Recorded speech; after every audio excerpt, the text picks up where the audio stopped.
সকালবেলা তার দাদির সঙ্গে করে কুষ্টিয়া প্রতিটি বিদ্যালয়ের উদ্দেশ্যে রওনা হয়।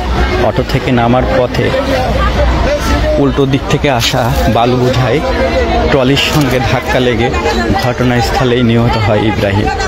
আর তার দাদিকে ট্রলির চাকার সঙ্গে পিষে নিয়ে যায় প্রায় 10 ফুট দূরে।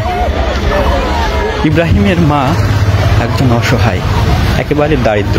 এই টংঘর দোকানটি চালিয়ে স্বপ্ন জেগেছিল ছেলেকে ভালো করে পড়াশোনা করায় মানুষ করার। এমনই ভাঙাচোরা ঘরে থাকে ইব্রাহিম এবং ইব্রাহিমের মা এবং বাবাও অসুস্থ, মানসিক সমস্যা। 6 মাস ভালো থাকে, 6 মাস অসুস্থ থাকে।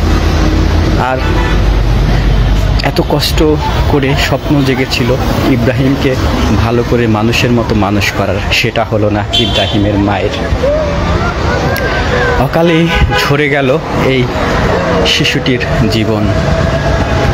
একেবারেই খুবই কষ্টদায়ক, এমন কষ্ট যেন মানুষের জীবনে আর দ্বিতীয়বার না আসে। সড়কে প্রতিনিয়ত এই অবৈধ ট্রলি ড্রাম ট্রাকের সংঘর্ষে অনেকের অকালে প্রাণ ঝরে যাচ্ছে, কিন্তু প্রশাসন একেবারে নীরব ভূমিকা পালন করছে, যেটা আসলেও কষ্টদায়ক।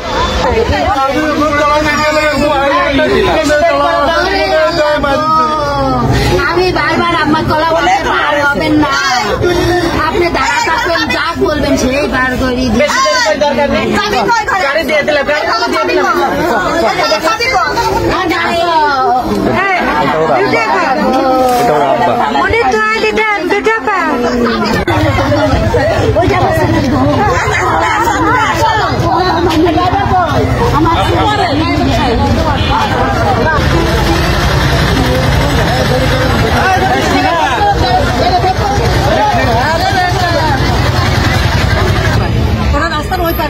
নামে ওরা বর্তমান থেকে আসছে।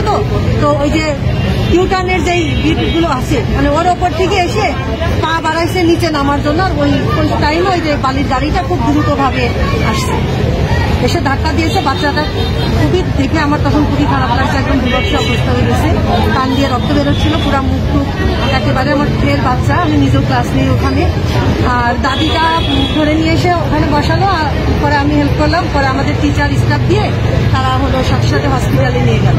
নিয়ে যাওয়ার পরে ওখান থেকে বাচ্চাটাকে মৃত ঘোষণা করছে। দাদিটা আছেন, আল্লাহ রহমতে এখন তিনি আছেন। দুইজনাই কি আহত হয়েছিল? বাচ্চার নাম আলু, সরি ইব্রাহিম। বাচ্চার নাম ইব্রাহিম। কোন ক্লাস? প্লে শ্রেণীতে। প্লেতে। ওদের ক্লাস শুরু হতে কখন? ওদের 8টা 25 ক্লাস শুরু হয়।